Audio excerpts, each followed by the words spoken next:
Hello everyone, I welcome you all on the amazing platform Intense Focus Academy. We are discussing the neonatology lectures, and today we are going to discuss the reflex of a neonates. So let us start. We are discussing here primitive neonatal reflexes. Primitive neonatal reflexes.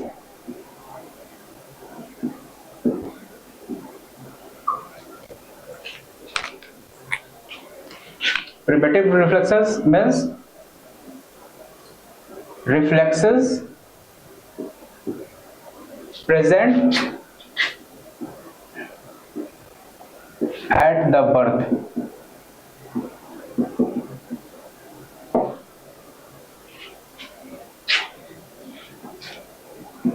In a term neonate. ठीक है, वो reflex जो birth के दौरान present होती है एक term neonate में। याद रखना है, टर्म न्यूनेट की बात हो रही है यहाँ पे। यहाँ प्री टर्म और पोस्ट टर्म नहीं हो रहा है। टर्म न्यूनेट पे जो रिफ्लेक्सेस प्रेजेंट हो रही है हम लोग उसी को डिस्कस करने जा रहे हैं।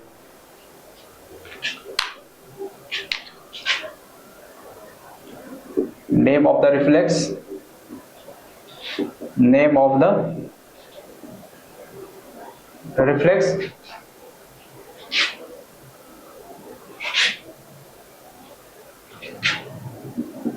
appear at the week of gestation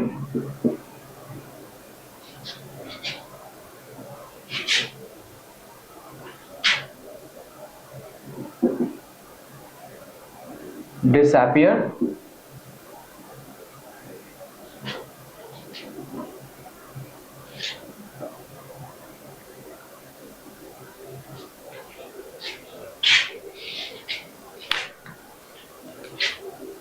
first reflexes that we are going to discuss is rooting reflex.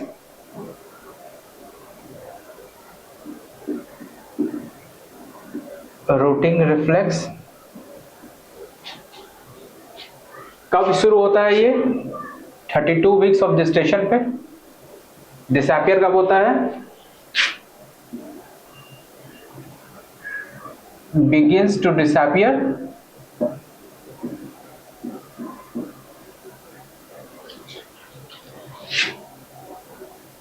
After 1 month, after 1 month of gestation.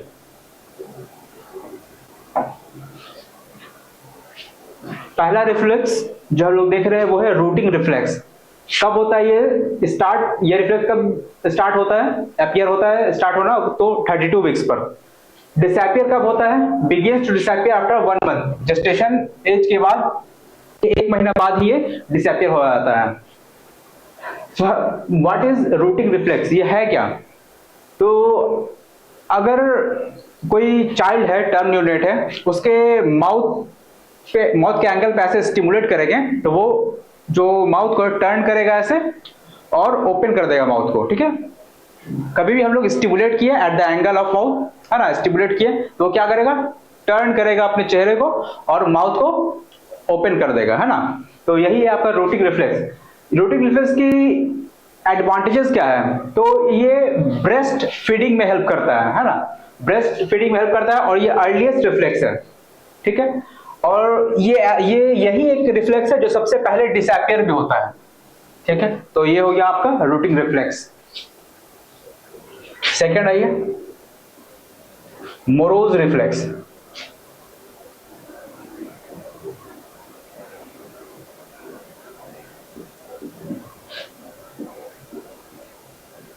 Morose reflex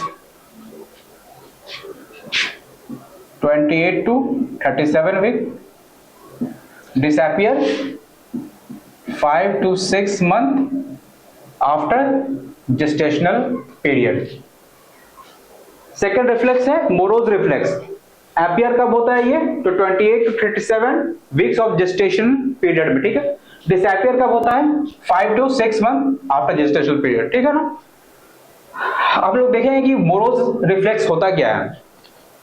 तो मोरोज रिफ्लेक्स ये होता है कि कभी बच्चा जो है वो उसको वो अचानक से हाथ को इस तरह कर देगा और फिर उसके बाद ऐसे करेगा, है ना। किस तरह करेगा? एक्सटेंशन करेगा, एक्सटेंशन एंड एबडक्शन, उसके बाद फ्लेक्शन एंड एडक्शन। तो ये है आपका मोरोज रिफ्लेक्स। ऐसा लगे किसी को मतलब क्या है, गले लगा रहा है ना, तो उस तरीके का रिफ्लेक्स है ये मोरोज रिफ्लेक्स। 28 to 37 वीक्स में अपीयर होता है, 5 to 6 मंथ में डिसअपीयर होता है। थर्ड रिफ्लेक्स पाल्मर और प्लांटर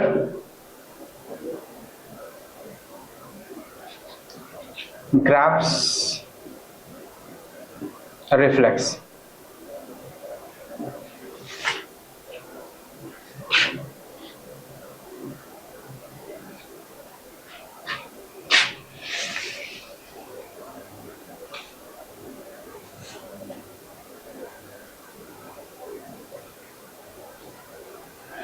पाल्मर और plantar grasp reflex.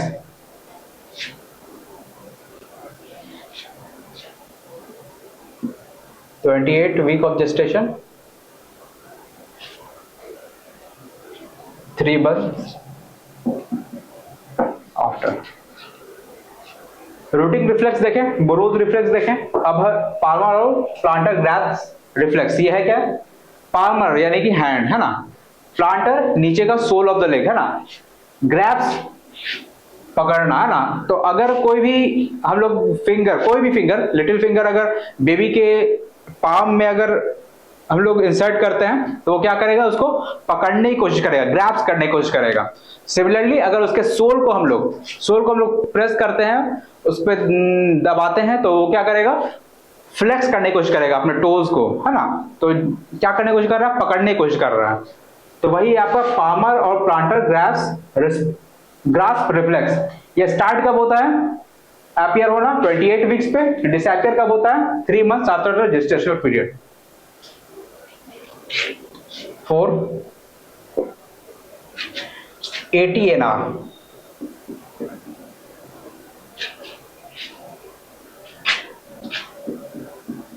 Asymmetric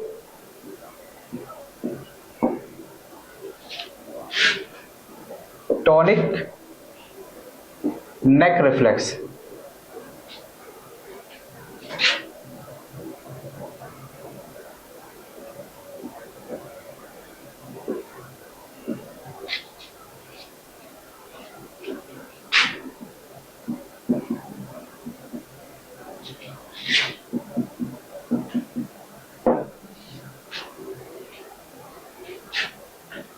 fourth reflex जो हम लोग देखने जा रहे हैं वो है ATNR, एसिमेट्रिक टॉनिक नेक रिफ्लेक्स। अपीयर कब होता है ये रिफ्लेक्स? 35 वीक्स पर। डिसअपीयर कब होता है? 5 to 6 months after the gestational period. दिख रहा है यहाँ पे एसिमेट्रिक, पहले ही वर्ड दिख रहा है एसिमेट्रिक। एसिमेट्रिक कहने का मतलब है कि सिमेट्रिक ना होना, है ना। तो अगर बेबी को अगर हम लोग उसका नेक टर्न करते हैं तो उसका एक हाथ जो है या अपर लिम्स या लोअर लिम्स, दोनों में से कोई भी एक जो है लिम्स वो एक्सटेंड करेगा, दूसरा फ्लेक्स करेगा, ऐसे इस तरह रहेगा, है ना। दोनों इस तरह नहीं रहेगा, एक या तो एक्सटेंड करेगा और दूसरा फ्लेक्स में रहेगा, एसिमेट्रिक। दोनों अपर लिम्स भी लोअर लिम्स भी, दोनों में से एक एक्सटेंड दूसरा फ्लेक्स। ये आपका ATNR, एसिमेट्रिक टॉनिक नेक रिफ्लेक्स। स्टार्ट कब होता है ये? 35 वीक्स पे। डिसअपीयर 5 to 6 मंथ पर। हम लोगों ने 4 रिफ्लेक्स पढ़ा था इससे पहले। वो कौन सा रिफ्लेक्स था? जो कि यूटेराइन में ही स्टार्ट हो जा रहा था ना, जेस्टेशनल वीक में ही स्टार्ट हो जा रहा था। अब हम लोग जो रिफ्लेक्स देखने जा रहे हैं वो है after the birth.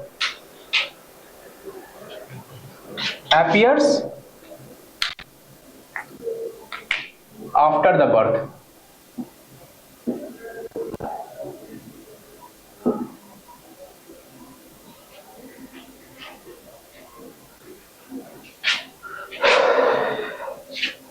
First reflexes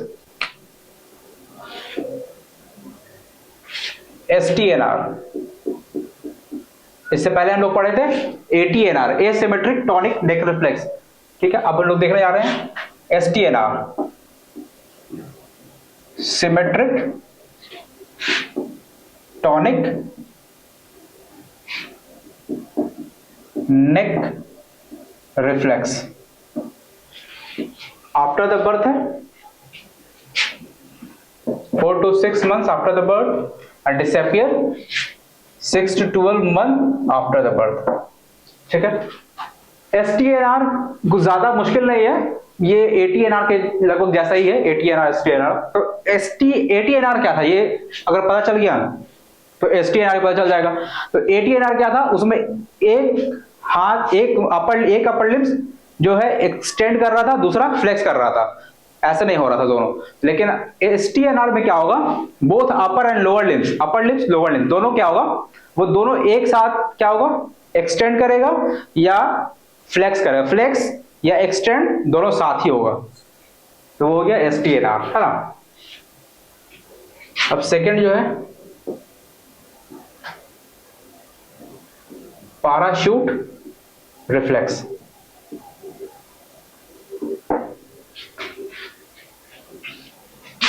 Seven to 8 months persist throughout the life, persist throughout the life। Parachute क्या करता है, सेफ लैंडिंग, है ना। तो अगर बेबी को अगर हम लोग हल्का सा जर्क देंगे या नीचे की तरफ अगर डालने की कोशिश करेंगे तो वो क्या करेगा, अपना हाथ को फैलाएगा और गिरने से रोकेगा अपने आप को, है ना, ताकि चोट लगने से बच जाए। तो वही चीज है आपका पैराशूट रिफ्लेक्स। ये अपीयर्स करता है 7 to 8 months after the birth और ये परसिस्ट रहता है थ्रू आउट द लाइफ, हमेशा तक ये रिफ्लेक्स रहेगा, ये डिसअपियर नहीं होगा। तो ये कुछ रिफ्लेक्स था जो कि हम लोगों ने डिस्कस किया प्रिमिटिव नियोनेटल रिफ्लेक्स में। ठीक है, आगे फिर हम लोग डिस्कस करेंगे। नियोनेटल रिफ्लेक्स के बाद हम लोग जो नेक्स्ट टॉपिक देख रहे हैं वो हाई रिस्क इन्फेंट। एक टर्म आता है हाई रिस्क इन्फेंट, अक्सर एग्जाम में भी आता है। तो देखते हैं कि क्या होता है high risk infant. A baby who is at greater risk of neonatal morbidity or mortality as compared to other baby। वैसे बेबी जो कि क्या है, हायर रिस्क है, ग्रेटर रिस्क है, उनको ज्यादा चांसेस है उनके मोर्टेलिटी का या मॉर्बिडिटी का, है ना, उनको इलनेस का ज्यादा रिस्क है या उनके डेथ का ज्यादा रिस्क है ना। वैसा न्यूनेटल जिसमें मॉर्बिडिटी और मोर्टेलिटी का ज्यादा रिस्क है अदर बेबी के कंपैरिजन में, तो उस इन्फेंट्स को हम लोग क्या कहेंगे, उस इन्फेंट्स को हम लोग कहेंगे हाई रिस्क इन्फेंट्स। ठीक है, क्लियर है यहां तक। तो ठीक है, हम लोग समझ तो गए हाई रिस्क इन्फेंट होता क्या, लेकिन अब इसके जानने की कोशिश करते हैं इसके factors, what are the factors which are responsible for the high risk infants. तो उसके फैक्टर्स कुछ इस तरीके से हैं, देखते हैं हम लोग एक एक करके। तो पहला जो फैक्टर्स है वो मैटरनल है, मदर उसकी कैसी है ना। तो अगर अगर उस मदर का एज लेस देन 16 इयर्स है या मोर देन 40 इयर्स है, तब वो केस बन जाता है हाई रिस्क इन्फेंट्स का, क्योंकि यहाँ पे एज बहुत ज्यादा कम हो जा रहा है, वो प्रॉपर कंडीशन नहीं बन पाएगा बेबी के लिए, ग्रोथ के लिए, या बहुत ज्यादा ओल्ड एज में आ जाएंगे 40 इयर्स के अबव, है ना, 50-60 इस ईयर के एज में थोड़ा दिक्कत हो सकता है, बन सकता है चांसेस हाई रिस्क इन्फेंट का। या कुछ मेडिकल कंडीशंस है मदर को, डायबिटीज, है ना, थायराइडिज्म, है ना, हाइपरथायरॉयडिज्म, ये सब कुछ कंडीशन है। ऑब्स्टेट्रिक हिस्ट्री हो जाए, पोवर्टी, एडिक्वेट न्यूट्रिशन नहीं मिल पा रहा हो, अल्कोहल कंज्यूम करती हो, स्मोकिंग करती हो, तो ये कुछ कंडीशन है जो जिसकी वजह से हाई रिस्क इन्फेंट हो सकता है मैटरनल के केस में। अब आइए करंट प्रेगनेंसी, कौन कौन सा प्रेगनेंसी है। तो अगर मल्टीपल जेस्टेशन का केस होगा तो उसमें भी हाई रिस्क इन्फेंट रहेगा, या उस मदर में प्री क्लेम्सिया हो तो भी केस बनेगा। थर्ड जो है वो लेबर और डिलीवरी, प्री टर्म का केस हो, पोस्ट टर्म का केस हो, तो उसमें हाई रिस्क इन्फेंट्स का चांसेस रहता है। प्रोलॉन्ग लेबर हो उसमें भी हो सकता है, फीटल डिस्ट्रेस या प्लासेंटल एनोमलीज, ये कुछ कंडीशन रहेगा तो हाई रिस्क इन्फेंट होगा। अगर आप न्यू बॉर्न में जाइए, न्यू बॉर्न में अगर एपगर स्कोर लेस देन 5 हो या एसएफडी हो, small for gestational days, large for gestational age, तो इस तरह का केस रहेगा तो क्या हो सकता है, हाई रिस्क इन्फेंट हो सकता है। ठीक है, सो फाइनली हम लोगों ने आज के लेक्चर में क्या डिस्कस किया, न्यूनेटल रिफ्लेक्स डिस्कस किया और हाई रिस्क इन्फेंट डिस्कस किया और उसके कुछ फैक्टर्स हम लोगों ने देखा। तो आज के लेक्चर्स में जो भी क्वेरी हो, क्वेश्चंस हो, डाउट हो तो आप कमेंट बॉक्स में लिखें। आज के लिए इतना ही, थैंक यू।